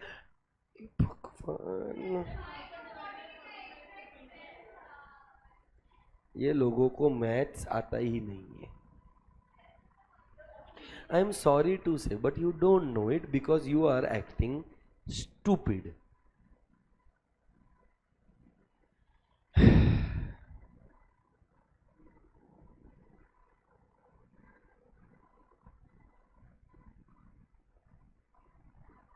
तो जब मैं ये वाला एमसीक्यू का बात करता हूँ बेटा,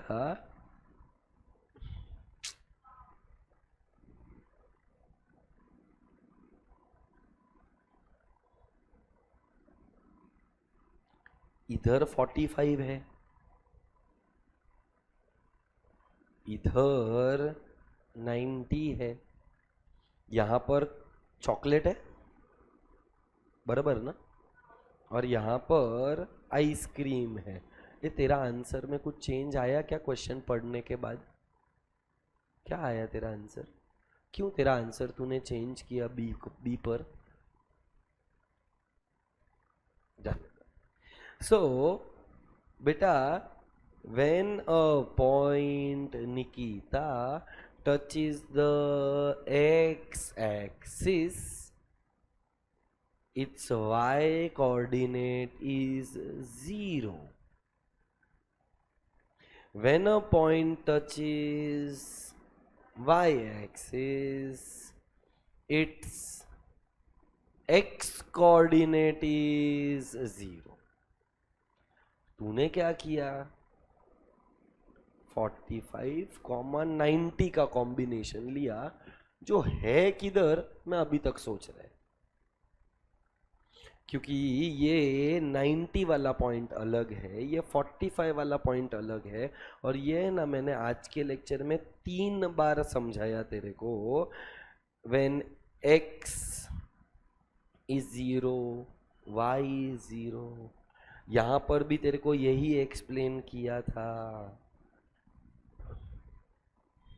which means either I can consume ये वाला कॉम्बिनेशन और I can consume ये वाला कॉम्बिनेशन, जिसका मतलब कि मेरा बजट अगर 900 रुपया है और मेरे को प्राइस ऑफ आइसक्रीम ढूंढना है, तो it will be my budget upon quantity of ice cream. The price of ice cream will be 900 upon 45, which is equal to 20 rupees. I am spending entire budget on ice cream at this point. जबकि तूने क्या किया? तूने थोड़ा budget ice cream को डाला और थोड़ा बजट चॉकलेट को दिया. बट बेटा 45 वाला जो पॉइंट है उस पर तेरा सारा बजट किस पर स्पेंड हो रहा है? आइसक्रीम पर हो रहा है, ना कि चॉकलेट पर. अच्छा, यहाँ पर prices of chocolates is equal to budget upon quantity of chocolate. Budget कितना है बेटा? 900. पूरा बजट चॉकलेट पर खर्चा हो गया ना, जैसे ये वाले पॉइंट पर हुआ था बेटा. Which means your answer is 10. अब जिसने आंसर ए दिया था, मुझे नहीं पता है उसने क्या लॉजिक देकर ए दिया था, पर अगर क्वेश्चन पढ़ती, सही लॉजिक लगाती, तो उसको समझ में आता कि आंसर ए नहीं है, बी है. क्योंकि क्वेश्चन में वो लोगों ने पहले प्राइस किसका पूछा है? आइसक्रीम का. फिर किसका पूछा है? Chocolate.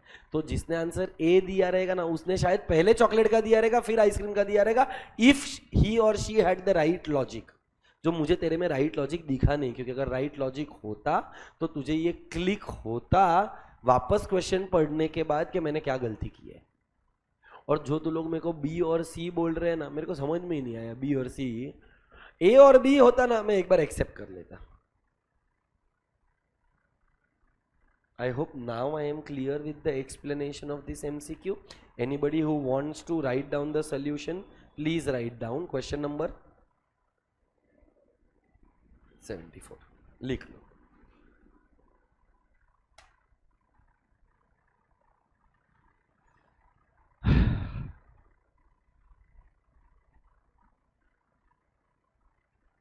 The disappointing thing is not even one person got the correct answer with the correct logic.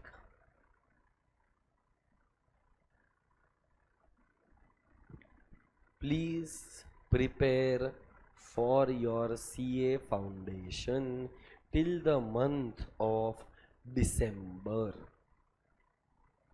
When you prepare for CA foundation, 12th standard is a byproduct. But when you prepare only for 12th standard, CA का portion will be a backlog, a burden.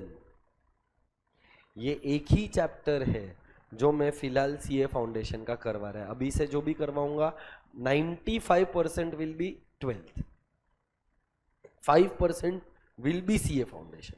But ये chapter का CA foundation के level तक का preparation करो.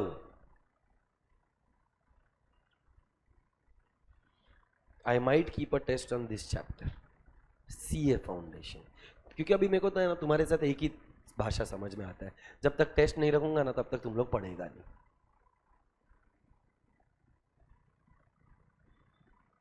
उसके लिए तुम दोनों को demand, supply, elasticity of demand, utility, ये चारों का रिकॉर्डेड लेक्चर देखना पड़ेगा. आज तक मैंने जितना भी पढ़ाया है ये सब 12th स्टैंडर्ड के 4 टॉपिक्स, CA फाउंडेशन का एक टॉपिक. डन. ये लिख कर हो गया है. 900/90, सॉरी मैंने गलती किया यहाँ पर. 900 डिवाइड बाय 90 यूनिट्स होना चाहिए. चलो आगे बढ़े क्या बेटा? क्लियर है अभी निकिता? समझ में आया? Please don't forget this rule of mathematics that when it touches any axis it's other coordinate becomes 0. x पे टच किया तो y 0, y पे टच किया तो x 0. चलो आगे बढ़ता हूँ बेटा. डायरेक्टली 75 भी बचा था, ये तो इजी है. Consumer surplus. चलो नेक्स्ट वाला इज क्वेश्चन नंबर 103. ये क्यों रह गया है मैं अभी तक सोच रहा है. हाँ मतलब ये सप्लाई चैप्टर का है तो रह गया रहेगा मेरे से. आंसर डी आया. With lower cost it is profitable to supply more of the commodity. Cost और सप्लाई का रिलेशनशिप इनवर्स है, कैपिटल लिमिटेड होता है उसके वजह से. Next 104. Demand is greater than supply, तो सरप्लस के स्कैरसिटी. मेरे सवाल का जवाब नहीं दिया. I repeat, when demand is greater than supply, it is called as surplus के scarcity. Scarcity में प्राइस बढ़ता है तो आंसर आएगा अपवर्ड A. और ये 6 MCQs वेदांत के रॉन्ग रहेंगे. वेदांत को एक भी MCQ इसमें से करेक्ट आया रहेगा ऐसा मेरे को डाउट है. ऐसा कैसे चलेगा? चलो to be very honest, majority of you all will be wrong in all the 6 of the MCQs. क्योंकि अगर 116 रॉन्ग गया मतलब 117 रॉन्ग गया, और अगर 116 राइट है और 117 रॉन्ग है तो तुम्हारे पास लॉजिक नहीं है, तुम तुक्के में आंसर दे रहे हो. सो अगर या तो दोनों राइट है या तो दोनों रॉन्ग है, I will appreciate such category of people जिसका दोनों रॉन्ग है. या तो दोनों राइट है तो मजा ही आ गया. Yes. What is your answer for question number 116? A. What is your answer for 117?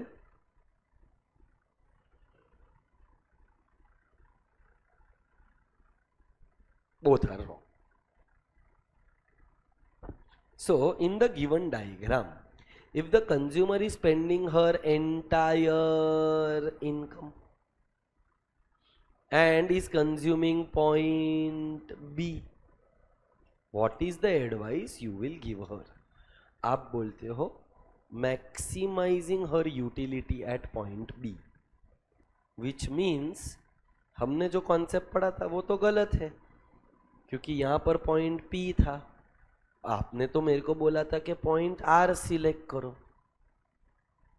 तू ये बोलना चाहती है या चाहता है कि पॉइंट B पर मैंने मैक्सिमाइज किया.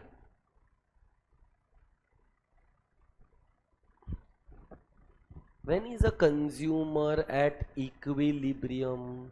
अच्छा लास्ट आओ तो जरा नोट्स पर जो मैंने लिखवाया है, लास्ट पॉइंट जो लिखा है ना वो पढ़ो। फॉर मैक्सिमाइजिंग यूटिलिटी, बेटा क्या क्वेश्चन में भी ऐसा ही कुछ है? The consumer chooses a point where indifference curve intersects the budget line. तुमने तो वही चूज किया। पॉइंट बी पर टेंजेंसी है कि इंटरसेक्शन है, तो आप गलत हो। चल ये वाला बजट लाइन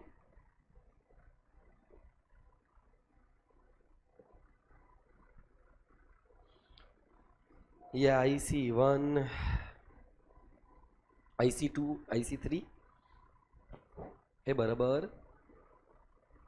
यहां पर दो पॉइंट्स है B एंड K।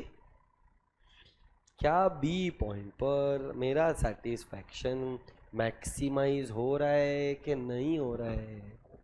क्यों नहीं हो रहा है? क्योंकि वहां पर टेंजेंसी है कि इंटरसेक्शन है। So please understand that this point पर मेरा कंजम्पशन ये यूनिट्स का है, आंसर ए नहीं है। अब अगर आंसर ए नहीं है तो आंसर सी भी नहीं हो सकता। क्यों सी नहीं हो सकता?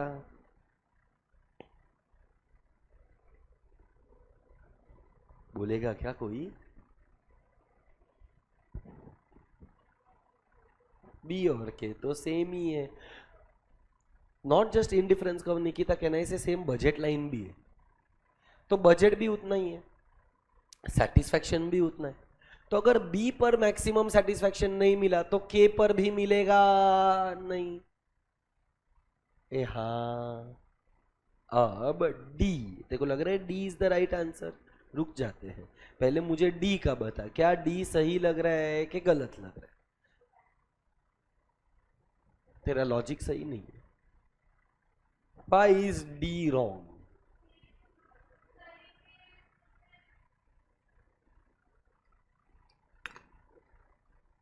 Same quantity of good Y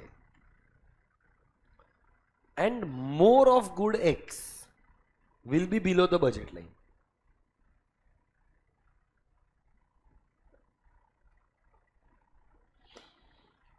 हे भगवान, अगर मुझे एक का कंजम्पशन बढ़ाना है तो मुझे दूसरे का कंजम्पशन कम करना पड़ेगा। पर यहां पर बोल रहे हैं कि एक का सेम रखो और दूसरे का बढ़ाओ, तो क्या वो मेरे बजट में बैठेगा कि नहीं बैठेगा? ये तुम्हारा दिमाग काम करना चाहिए, जो तुम्हारा काम ही नहीं कर रहा है। कहना इसे D option is outside the budget line. How can I consume more of X and same of Y within the same budget? मेरा बजट उतना ही है, तो अगर मेरे को एक्स का कंजम्पशन बढ़ाना है तो वाई का सेम कंजम्पशन कम करना पड़ेगा। इसका मतलब डी पॉइंट मेरे बजट के बाहर है। ए हाँ, बचा है एक ही ऑप्शन। अभी देख इधर क्या बोलते हैं वो लोग, consume less of Y and consume more of x.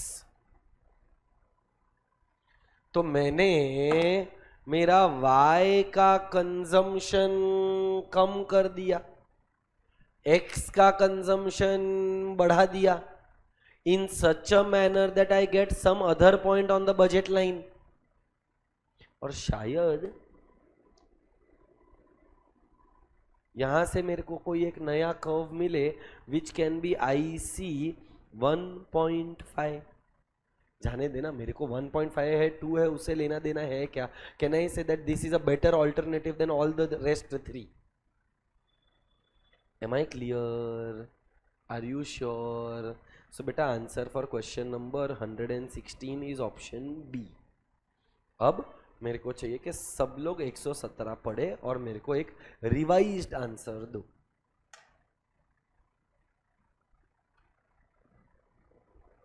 I will ask for the answer, you will not answer in chorus. मैं पूछेगा तब मेरे को जवाब देना.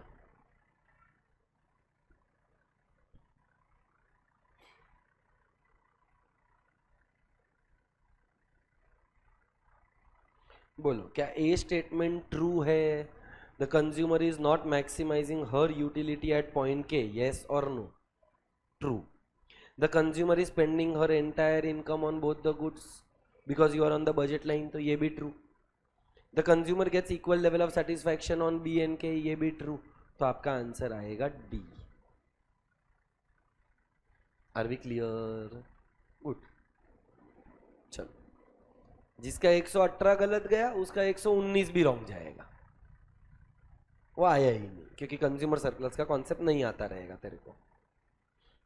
बोलो, what is your answer for 118?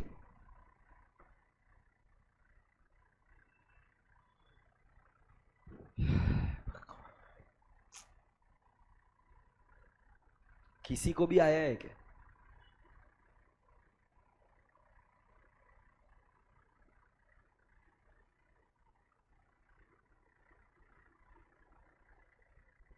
बोल ना बेटा.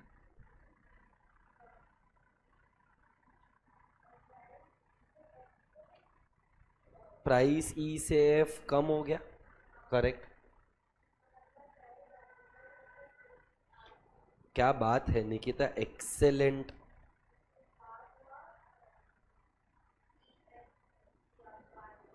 मतलब इतने से कंज्यूमर सरप्लस कम हो गया कि बढ़ गया? सो आंसर होना चाहिए था increase in consumer surplus by E F C R. है क्या ऐसा कोई ऑप्शन? तो तेरा आंसर क्या है? You are absolutely correct. क्या मस्त एक्सप्लेन किया. अब जो लोगों को नहीं समझ में आया वो लोगों के लिए बेटा ये डायग्राम है जिसके अंदर वो लोगों ने अपने को अलग अलग चीज़ों के बारे में एक्सप्लेनेशन देने का कोशिश किया. सबसे पहला तो एक कर्व बना डाला, यहाँ पर एक पॉइंट लिया, इसको नाम ई था ना, ये वाला पॉइंट, ये वाला पॉइंट आर. नेक्स्ट पॉइंट लिया एफ, ये क्यू, Q1 C, ये G है, बराबर. चलो अब अपने को एक और इधर ऊपर कुछ दिया है क्या? A. तो इन द गिवन डायग्राम जब प्राइस E से F हो गया मतलब प्राइस क्या हो गया? फॉल. देयरफॉर कंज्यूमर सरप्लस बढ़ना चाहिए बिकॉज प्राइस फॉल होएगा, इसका मतलब द प्राइस विलिंग टू पे एंड प्राइस एक्चुअली पेड का गैप बढ़ जाएगा. और क्वांटिटी कंज्यूम कितना किया? Q1. पहले मेरा कंज्यूमर सरप्लस AER था, अब प्राइस कम होने के वजह से मेरा कंज्यूमर सरप्लस बढ़ जाएगा बाय दिस मच एरिया. पहले मैं कितना कंज्यूम कर रहा था? Q. अब मैं कितना कंज्यूम कर रहा हूं? Q1, which means I am at this point. This is the price that I have actually paid. So मेरा टोटल कंज्यूमर सरप्लस AFC है. हाँ ना, कुछ बोलो, मुंह से बोलो. हाँ तो बोलना मुंह से और थोड़ा जोर से. तो पहले AER था, अब इतने से एक्स्ट्रा कंज्यूमर सरप्लस मिल गया. सो consumer surplus increases by EFCR. Therefore your answer is D.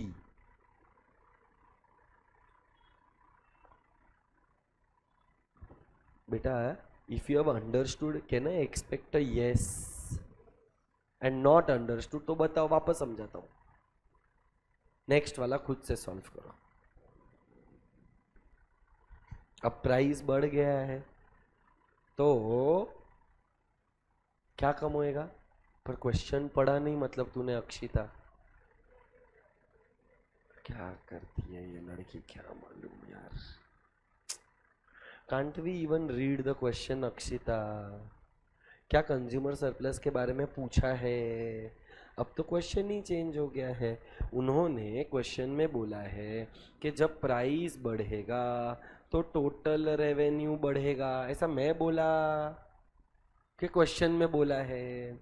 कितने से रेवेन्यू बढ़ेगा, ये सवाल है.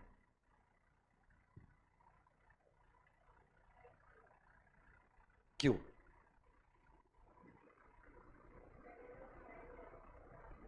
अब क्या हो गया बेटा?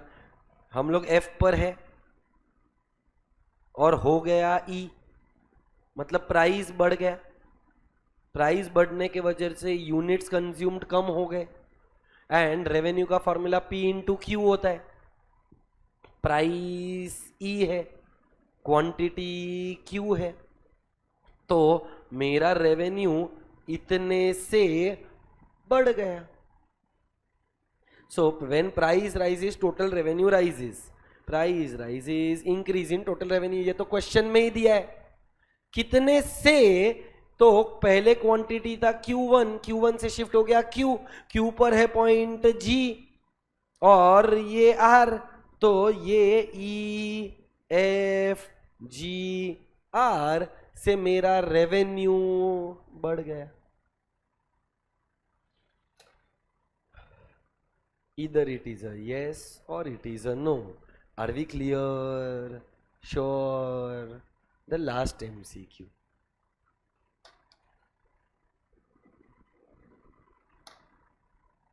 आंसर मत दो, मेरे सवालों का जवाब दो. जब कोई कमोडिटी का प्राइस फॉल हो जाता है, ये लोगों ने एक कमोडिटी का प्राइस को फॉल करवाया कि दोनों? दोनों का जब प्राइस फॉल हो जाएगा तो क्या बजट लाइन शिफ्ट होगा कि नहीं होगा? Budget line has a impact on the number of units that we purchase. 0,5, 2,4 etcetera. बराबर.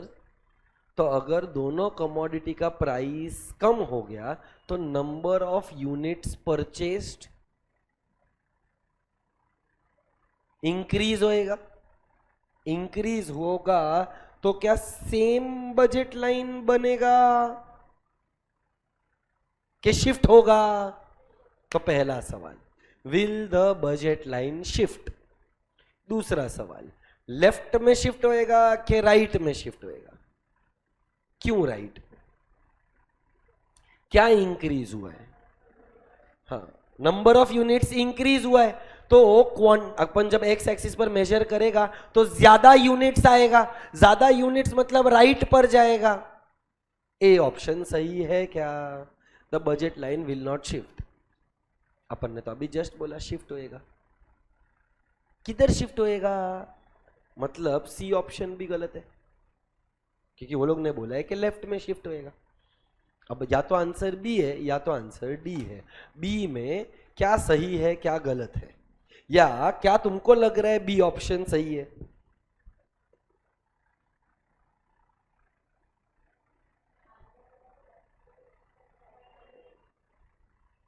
चल, that also I agree, but एक वर्ड दिया है बेटा, मस्ट. देख, स्टेटमेंट तो सही है, राइट में भी हो सकता है, तो अपन चल अज्यूम कर लेते हैं कि भाई राइट बोला है, पर मस्ट होना ही चाहिए पैरेलल, ये जरूरी है? हो सकता है. और वो होने के लिए पैरेलल कब होगा? जब दोनों गुड्स का प्राइस सेम प्रोपोर्शन में फॉलो होएगा. डी ऑप्शन पर. The new budget line will have the same slope as the original as long as the price of both the goods change in the same proportion. सुन इधर 2 minute और मेरा बात. Can I say P of x upon P of y? P of x upon P of y was the 5 upon 10 which was equal to 1 upon 2. Delta y upon delta x भी 1 upon 2 आया था अपने example में. बेटा slope का formula delta y upon delta x होता है. I repeat, slope का formula delta y upon delta x होता है, जिसका आंसर मुझे 1/2 आया. अब इमेजिन कर अगर इसका प्राइस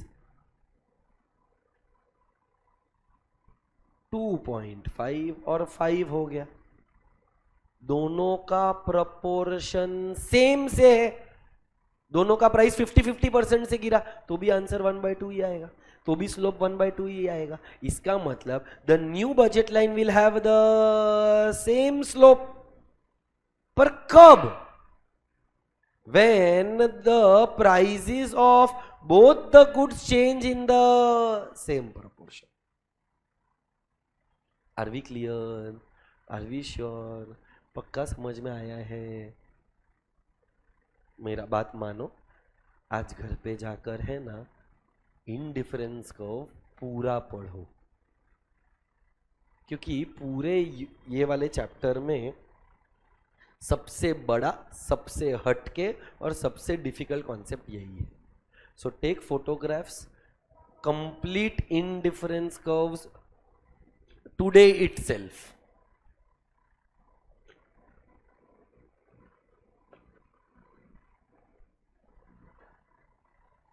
ये बजट लाइन का फोटो जहां पर आप लोगों ने एक पेज का जगह छोड़ा था. ये कंज्यूमर इक्विलिब्रियम लिख देता हूं सो दैट तेरे को पता चले कि ये किधर ड्रॉ करना है. बेटा ये किधर ड्रॉ करोगे? लास्ट में, जहां पर कंज्यूमर इक्विलिब्रियम का नोट्स लिखवाया है.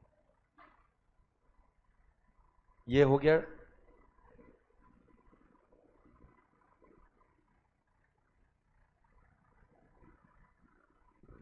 एक सेकेंड. हाँ ये ले. डन. आजा रुपेश आजा. अच्छा, उसके बाद एक और फोटो लेना है तुम लोगों को. प्लीज वो वाला फोटोग्राफ ले लो, एक्सेप्शंस वाला. इसको 2 पार्ट में दे रहा हूं. एक्सेप्शंस टू इनडिफरेंस को ये फोटो ले ले. डन. और ये वाला फोटो.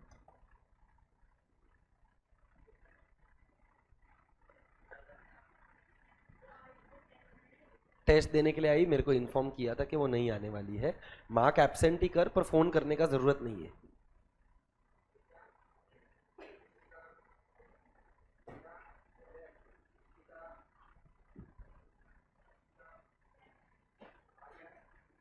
आज आर्यन, प्रियल और हृदय का लेक्चर ही नहीं था. हाँ 4 लोगों का. आज सिर्फ सीए फाउंडेशन का लेक्चर था, तो आज तेरे को किसी को फोन करने का जरूरत नहीं है. एक ही जन को करने का है, अर्चिता, बस. अनुष्का भी 12th स्टैंडर्ड की स्टूडेंट है ना. सीए फाउंडेशन का लेक्चर था आज. एक क्लियर है? Please go home today and complete indifference curve. If required watch recorded lectures and complete it today. I will be waiting for your doubts. अगर तुम लोगों का आज मेरे को कोई मैसेज आया तो मैं ये मानेगा कि तुम लोगों ने कुछ किया है, क्योंकि कुछ ना कुछ तो आएगा क्वेरी. या तो at least at the end of the day put me a WhatsApp message saying sir done with indifference curve. I want everybody to prepare indifference curve today and complete this topic. So that's it for today. Thank you so much. Please like, share, subscribe, comment, hit the bell icon. Bye bye.